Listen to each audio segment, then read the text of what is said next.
but I just think it's often not like investigated.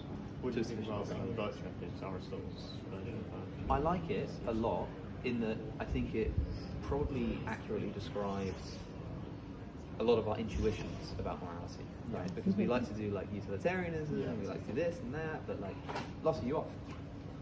Aww. I'll catch you tomorrow. Okay. Let's catch up. See you later. But virtue ethic, if you think about how people are naturally attracted to the idea that like, there are some good things, but you don't want too much of it. It's quite natural. And it's a great book by a guy called Alistair McIntyre, and it's called After Virtue. And he wrote this book. He actually recently just died, and his book. Watch out! There's a car. I think it's hanging around. This book is like the project of the book is basically. I haven't read it in full, but the project of the book, it comes recommended, and I know Alistair McIntyre is very well established.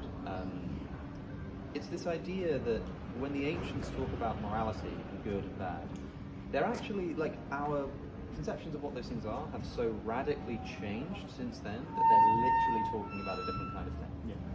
Like he compares it to like a scientific lexicon, as if the scientific words we use today have literally just flipped in definition from thousands of years ago.